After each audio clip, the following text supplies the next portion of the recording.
জঙ্গলে একটি গুহার মধ্যে এক চতুর শিয়াল বাস করত। সে এতটাই চালাক ছিল যে সে নানাভাবে বনের পশুদেরকে বোকা বানাতো। একদিন সে বলল, না, এভাবে আর একই রকম খাবার রোজ রোজ ভালো লাগছে না। একটু দূরে গিয়ে অন্য কিছু খেয়ে আসি। যাই সামনের জঙ্গলের দিকে গিয়ে দেখি নতুন কিছু পাই কিনা।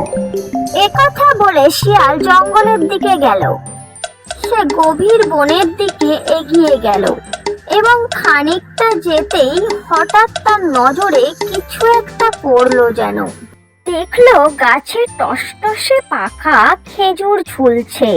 খেজুরগুলো দেখে সে বলল, আরে বাস, কি থোকা থোকা খেজুর ঝুলছে। যাই যাই, গিয়ে একটু খেয়ে আসি।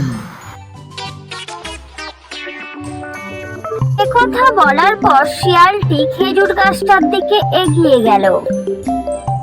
গাছে পাকা পাকা খেজুর দেখে শিয়ালের জিভ দিয়ে লোভে টসটস করে নাল ঝরতে লাগলো। শিয়াল আর দেরি না করে লাফিয়ে লাফিয়ে খেজুর পাড়তে লাগলো এবং এভাবে পাড়তে গিয়ে হঠাৎ তার নাকে খেজুরের কাঁটা ঢুকে হঠাৎ সে মাটিতে লুটিয়ে পড়লো এবং যন্ত্রণায় কাতরাতে থাকলো। ভগবান, কি যন্ত্রণা, কি যন্ত্রণা! এ কি হলো আমার খেজুর খেতে গিয়ে? সে কাঁটাটা বের করার জন্য কারো সাহায্য নেবে, তাই সে এদিক ওদিক বারংবার দেখতে লাগলো যদি কেউ এই পথ দিয়ে যায়। সে হঠাৎ লক্ষ্য করলো যে একটি কৃষক তার দুটো গরুকে নিয়ে এই পথ দিয়ে হেঁটে হেঁটে আসছে। সে কৃষককে বলে উঠলো, ওহে কৃষক ভাই, একটু শুনে যাও, দয়া করে আমার দুটো কথা শুনে যাও। কি হয়েছে তাড়াতাড়ি বলো, আমার গরু ওপারে চলে যাচ্ছে। যা বলার তাড়াতাড়ি বলো, আমাকে যেতে হবে। এই যে ভাই, আমার নাকে একটা কাঁটা ঢুকেছে, দয়া করে একটু বের করে দিতে পারবে? খুবই কষ্ট হচ্ছে ভাই। আমার মাথা খারাপ হয়েছে নাকি যে আমি তোমায় সাহায্য করব? আমি তোমাকে সাহায্য করব আর পরে তুমি আমাকে উল্টে আক্রমণ করবে? ওসব ব্যাপারে আমি নেই ভাই। না না ভাই, তুমি ভুল করছো। তুমি দয়া করে আমার কাঁটাটা বের করে দাও, আমি তোমার কোনো ক্ষতি করবো না।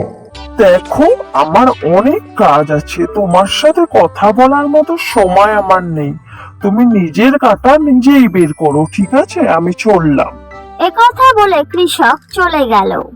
কৃষক চলে যাওয়ার পর সে আবারও রাস্তার দিকে তাকিয়ে থাকে যদি কেউ এই পথ দিয়ে যায় এবং তাকে সাহায্য করে এই আশায়।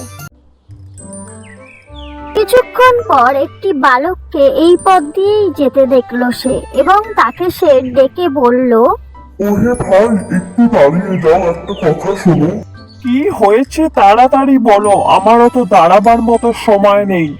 ভাই, দয়া করে যদি আমার নাকের কাঁটাটা বের করে দিতে, আমি কষ্ট থেকে মুক্তি পেতাম। মাথা খারাপ নাকি? আমি তোমার নাকের কাঁটা বের করতে যাই আর তুমি আমাকে কামড়ে দাও? এ কাজ আমার দ্বারা হবে না, আমি চললাম। একথা বলার পর সে সেখান থেকে চলে গেল এবং শিয়ালটি একইভাবে তাকিয়ে রইল অন্য কারো আসার জন্য। তাড়াতাড়ি বাড়ি যাই, আবার অনেক বেলা হয়ে গেল। গিন্নির কাছে হয়তো মুখ শুনতে হবে। শিয়াল দূর থেকে লক্ষ্য করলেন একটা নাপিত এই দিকেই আসছে এবং সে তাকে ডেকে বলল, ওহে নাপিত ভাই, একটু দাঁড়িয়ে যাও ভাই, আমার নাকের কাঁটাটা বের করে দাও ভাই, খুবই যন্ত্রণা হচ্ছে। কাঁটা তো বের করে দিতে পারি, আগে বলো তুমি আমাকে কামড়ে নেবে না তো? এ কি বলছো নাপিত, তুমি আমার কাঁটা বের করে দিয়ে উপকার করবে আর আমি তোমাকে কামড়ে নেব? কখনোই না। আমাকে দয়া করো, কাঁটাটা বের করে দাও। ঠিক আছে, তাহলে কাঁটাটা বের করেই দেয়া যাক। এদিকে শিয়ালটি মনে মনে ভাবলো, একবার কাঁটাটা বের করে দে না দেখি, তারপর তো দেখাচ্ছি মজা। এরপর নাপিত অনেক কষ্টে শিয়ালের নাক থেকে কাঁটাটা বের করে দিল, কিন্তু কাঁটা বের করতে গিয়ে শিয়ালের নাকের অর্ধেক অংশ কেটে যায়। নাও বাপু, তোমার নাকের কাঁটা বেরিয়ে গেছে। এবার আমি যাই, অনেক বেলা হলো, বাড়িতে হয়তো গিন্নি অনেক কথা শোনাবে আমাকে। বাড়িতে তুমি যেতে পারবে না নাকি? তুমি আমায় নাক কাটলে কেন? নাক আমায় দিতে হবে, না হলে আমি তোমাকে বাড়ি যেতেই দেবো না। সে তো কাঁটা বের করতে গিয়ে নাক তো একটু কাটবেই শিয়াল মশাই। তাহলে কেন তুমি বাড়ি যেতে দেবে না? আমি তো তোমায় উপকারই করলাম। আমি ওসব কোনো কথা জানি না। তুমি আমায় নাক কেটেছ, আমায় নাক দিতে হবে। হে ভগবান, উপকার করতে গিয়ে একই বিপদে আমি পড়লাম। নাক তো ফিরিয়ে দিতে পারবো না, নাকের বদলে অন্য কিছু নাও শিয়াল মশাই।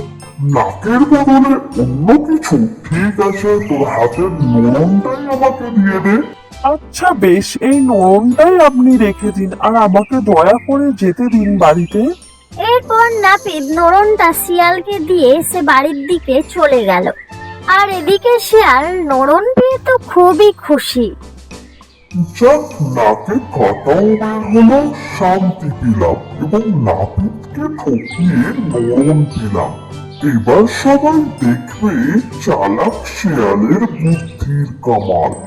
দেখে ওই গ্রামের দিকেই যাই, আর কোনো বোকা মানুষকে ঠকানো যায় কিনা। দূরে ওই একটা গ্রাম দেখা যাচ্ছে, ওখান থেকেই একটু ঘুরে আসা যাক।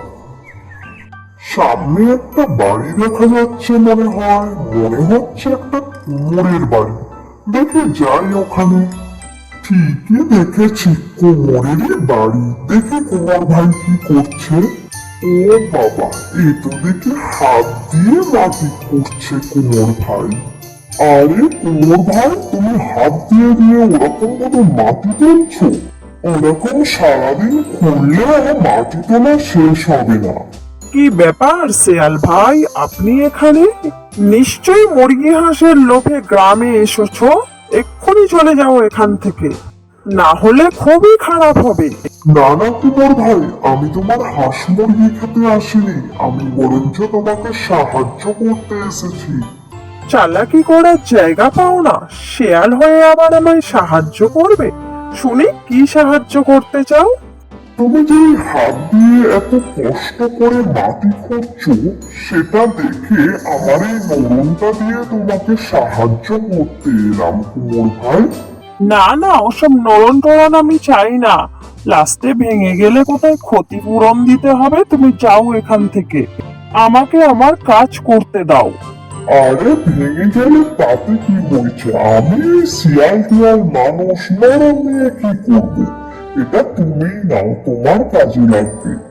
তাহলে দাও, কিন্তু ভেঙে গেলে ক্ষতিপূরণ চেও না কিন্তু, সেটা বাবু দিতে পারবো না, গরিবের সংসার আমার। এরপর কুমোর নোড়ন দিয়ে বেশ ভালোই মাটি খুঁড়ছিল। এভাবে মাটি খুঁড়তেই থাকলো সে মনের আনন্দে। সত্যি শিয়াল ভাই, নরনটা দিয়ে বেশ ভালোই কাজ হচ্ছে, কষ্টও কম হচ্ছে। গরিবের সংসার, এসব কেনার মতো ক্ষমতা আমার নেই। যাই হোক, এটা দিয়ে আমাকে বড়ই উপকার করলে ভাই। ঠিক আছে, তুমি মাটি তোলো, আমি দাঁড়িয়ে দাঁড়িয়ে তোমার কাজ দেখি। এভাবে কুমোর মাটি খুঁড়তে খুঁড়তে মাটিতে একটু চাপ পড়তেই নোড়নটা ভেঙে দু টুকরো হয়ে যায়। আর শিয়াল তখনই কুমোরকে বলে উঠলো, এটা কি করলে কুমোর ভাই? তুমি আমার অত সুন্দর নরমটা ভেঙে ফেললে। আমি কিছু জানি না, আমার নরম যেমন ছিল তেমন করে দাও। কেন নরম দেব কেন? একটু আগেই তো তুমি বললে আমি শিয়াল টিয়াল মানুষ, নরম নিয়ে কি করব, এটা তুমি নাও। আর এখন নরম চাইছো যে? আমি কিচ্ছু শুনতে চাই না, আমার নরম যেমন ছিল তেমন ভাবেই আমাকে ফেরত দেবে, না হলে আমি তোমাকে ছাড়বো না। শিয়াল ভাই, দয়া করো আমাকে, আমি তোমার নরম ফেরত দিতে পারবো না। নরনের বদলে অন্য কিছু নাও, আমি গরিব মানুষ, দেব কি করে? বেশ, নরমের বদলে অন্য কিছু? তাহলে দাও, তোমার ওই একখানা মাটির হাড়ি আমাকে দাও। আচ্ছা, আমার ঘরে অনেক মাটির হাড়ি আছে, ওখান থেকে তুমি একটা নিয়ে যাও। এরপর শিয়াল কুমোরের ঘর থেকে একটি মাটির হাঁড়ি হাতে তুলে নিল এবং কুমোর শিয়ালের দিকে ফ্যালফ্যাল করে তাকিয়ে রইল। তারপর শিয়াল মাটির হাঁড়িটা নিয়ে কুমোরের বাড়ি থেকে চলে গেল। এরপর কুমোর বলে উঠলো, বেশ, হাত দিয়েই মাটি খুঁড়ছিলাম ভালো, কেন যে নরনটা নিতে গেলাম আর আমার হাড়িটা শুধু শুধু গেল। ভালোই হয়েছে, নরমটা দিয়ে হাঁড়ি পেলাম। আবার সামনের দিকে এগিয়ে যাই, নতুন কিছু পাই কিনা। এই সব বাড়ির তো আশেপাশে কাউকে দেখছি না, সামনের দিকে এগিয়ে যাই, দেখি কাউকে দেখতে পাই কিনা। সামনে মনে হয় একটা লোক দেখছি। হ্যাঁ, কি কাজ করছে গিয়ে দেখি তো। এরপর শিয়াল লোকটির কাছে এলে লোকটি শিয়ালকে বলল, এ কি শিয়াল মশাই, তুমি এখানে কেন এসেছো? এখানে নিশ্চয়ই হাঁস মুরগি খাবার লোভে এসেছো। ও বাবা, হাতে আবার দেখছি হাঁড়ি। তো হাঁড়িতে করে কি হাঁস মুরগি ধরে নিয়ে যাওয়া হবে? এক্ষুনি এখান থেকে বেরিয়ে যাও, না হলে মেরে ঠ্যাং খোঁড়া করে দেবো। না না কৃষক ভাই, আমি হাঁস মুরগি ধরতে আসিনি। তুমি কি করছো সেটাই দেখতে এলাম, আর তোমাকে সাহায্য করতে এলাম। এই, তুমি আমাকে কি সাহায্য করবে শুনি? আর তোমার সাহায্য করার মতো কি ক্ষমতা আছে শুনি? আসলে তুমি গুড় জাল দিয়ে এত সুন্দর পিতলের হাঁড়িটা নষ্ট করছো, তাই তোমাকে এই মাটির হাঁড়িটা দিয়ে সাহায্য করতে এলাম। আর শুনেছি মাটির হাঁড়িতে জাল দেওয়া গুড় ভালো সুস্বাদু খেতে হয়। তুমি এটা রাখো ভাই। ঠিকই বলেছ শেয়াল ভাই, কিন্তু হাড়িটা ভেঙে গেলে পরে ফিরে পেতে চাইবে না তো? না না কৃষক ভাই, আমি শেয়াল টিয়াল মানুষ, সেসব হাড়িটাই নিয়ে আমি কি করব। হাড়িটা তো আমি তোমার জন্য এনেছি, যদি তোমার কোনো কাজে আসে। এরপর কৃষক শিয়ালের হাত থেকে মাটির হাঁড়িটা নিতে গিয়ে হঠাৎ হাত থেকে স্লিপ খেয়ে পড়ে ভেঙে টুকরো টুকরো হয়ে যায়। এ কি কৃষক ভাই, তুমি আমার এত সুন্দর মাটির হাড়িটা ভেঙে ফেললে? না না শেয়াল ভাই, এ কি বলছো? আমার হাত থেকে স্লিপ খেয়ে পড়ে গেছে, আমি ভেঙে ফেলতে যাব কেন? আমি তোমাকে মাটির হাড়িটা দিয়ে সাহায্য করতে চেয়েছিলাম, আর তুমি সেটা ভেঙে ফেললে। ওসব কিছু আমি জানি না, আমার হাড়ি যেমন ছিল তেমন করে দাও। এই কি কথা বলছো শিয়াল ভাই? একটু আগেই তো বললে যে আমি শিয়াল টিয়াল মানুষ, হাঁড়ি নিয়ে কি করব, এটা তুমিই নাও। আর এখন হাঁড়ি চাইছো যে? হাঁড়ি আমি দিতে পারবো না। আমি ওসব কিছু জানি না, আমার হাড়ি যেমন ছিল তেমন করে দাও, না হলে খুব খারাপ হবে বলে দিচ্ছি। এই কি ঝামেলায় বললাম, হাঁড়ি তো ঠিক করে দিতে পারবো না, তা হাঁড়ির বদলে অন্য কিছু নাও। হাড়ির বদলে অন্য কিছু? তাহলে তোমার ঘরে তো অনেক মাদুর রয়েছে, ওখান থেকে একটা মাদুরই আমাকে দিয়ে দাও তাহলে। হ্যাঁ, সেটাই নাও, আর এখান থেকে দূর হয়ে যাও আগে। উপকার তো করতে আসনি, অথচ উল্টে অপকার করলে আমায়।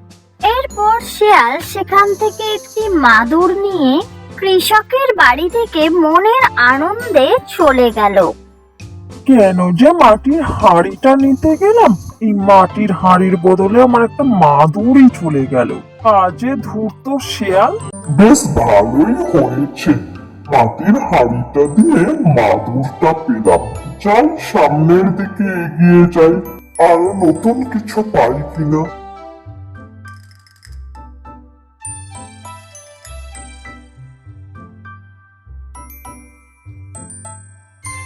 মনে হচ্ছে ওটা একটা ঢোলের বাড়ি। বাহ, কি সুন্দর সুন্দর ঢোল সাজানো রয়েছে। ওই ঢোল আমার একটা নিতে হবে। আজ এই ঢোলটা নিয়ে একেবারে বাসায় ফিরে যাব। আর দেরি করে কাজ নেই, এগিয়ে যাই ঢুলি ভাইয়ার কাছে। এরপর শিয়াল ঢুলি ভাইয়ের কাছে এলে ঢুলি ভাইয়া চমকে গিয়ে বলল, এ কি শিয়াল, তুমি এখানে কি কারণে এখানে এসেছো? নিশ্চয়ই হাঁস মুরগি ধরার লোভে এসেছো। এখনই এখান থেকে চলে যাও, নালে ঢোল দিয়ে মাথা ফাটিয়ে দেব। না না ঢুলি ভাইয়া, আমি কোনো হাঁস মুরগি খেতে আসিনি, আমি তোমাকে সাহায্য করতে এসেছি। তুমি শেয়াল হয়ে আমাকে কি সাহায্য করবে? চালাকি করার জায়গা পাচ্ছ না? আসলে তুমি এত সুন্দর সুন্দর ঢোল মাটিতে রেখেছো, তাই এই মাদুরটা দিয়ে তোমাকে সাহায্য করতে এলাম। এই মাদুরের ওপর ঢোলগুলি যদি রাখো তাহলে আর নোংরা হবে না ঢুলি ভাইয়া। তুমি যে মাদুরটা দিয়ে আমাকে সাহায্য করবে বলছো, পরে ফিরে পেতে চাইবে না তো? না না ঢুলি ভাইয়া, আমি শিয়াল টিয়াল মানুষ, এই মাদুর নিয়ে আমি কি করব। এটা তুমি রাখো, তোমারই অনেক কাজে লাগবে। আচ্ছা, তুমি যখন এত করেই বলছো তাহলে ওই মাদুরের ওপরই ঢোলগুলো শোকাতে দি, পরে কিন্তু চেও না বাপু। এরপর ঢুলি শিয়ালের কাছ থেকে মাদুরটা নিয়ে মাদুরের ওপর ঢোলগুলোকে একে একে শুকাতে দিল। এতগুলো ঢোলের চাপে মাদুরটা গেল হঠাৎ করে ফেঁসে। আরে ধরে ভাই, এতগুলো ঢোল একসাথে কেউ মেলে দেয়? দেখো আমার মাদুরটা ছিঁড়ে কি করেছো তুমি। আমি কিছু জানি না, আমার মাদুর তুমি ফেরত দেবে। এ কি কথা বলছো শিয়াল ভাই? একটু আগেই তো বললে যে মাদুরটা তুমি নাও, আমার লাগবে না। আমি শিয়াল টিয়াল মানুষ, মাদুর নিয়ে কি করব? আর এখন মাদুর ফেরত চাইছো যে? সে তখন যা বলেছিলাম আমার এখন মাদুর চাই। আমার মাদুর যেমন ছিল তেমন করে দাও, না হলে কিন্তু খুব খারাপ হবে বলে দিচ্ছি। এসব কি কথা বলছো শিয়াল? যেমন মাদুর ছিল তেমন করে দেবো মানে? ছেঁড়া মাদুর কোনোদিন গোটা করা যায় নাকি? আমি কিচ্ছু শুনতে চাই না, আমার মাদুর যেমন ছিল তেমনই করে দাও। মাদুর তো যেমন ছিল তেমন করতে পারবো না, তবে মাদুরের বদলে অন্য কিছু নাও। মাদুরের বদলে অন্য কিছু? তাহলে তোমার এই ঢোল একখানা আমাকে দাও। ঠিক আছে, একটা ঢোলই এখান থেকে তুমি নাও, আর তাড়াতাড়ি এখান থেকে বিদায় হও। উপকার তো করতে আসোনি, উল্টে অপকারই করে গেলে। আর কখনো যেন না তোমাকে এখানে দেখি। এখানে আর আসতে আমার বয়েই গেছে। এরপর শিয়াল কাঁধে একটি ঢোল তুলে নিল আর ঢুলি শিয়ালের দিকে ড্যাব ড্যাব করে তাকিয়ে রইল। তারপর শিয়াল সেখান থেকে মনের আনন্দে চলে গেল। যত সব আজে বাজে জন্তু, কোথা থেকে আসে কে জানে। যাক, ঢোলটা নেওয়ার আমার অনেক ইচ্ছা ছিল, সেটা পূরণ হলো। এখন এই ঢোলটা বাজিয়ে খুব নাচতে ইচ্ছা করছে। দেখি কোনো ফাঁকা জায়গা পাই কিনা, সেখানে গিয়েই নাচবো। আজ দিনটা বেশ ভালোই কাটলো। এদিকে সূর্যাস্ত হয়ে আসছে, ঘরে ফিরতে হবে। যাই, এগিয়ে যাই। এ কথা বলার পর শিয়াল এগিয়ে গেল সামনের দিকে।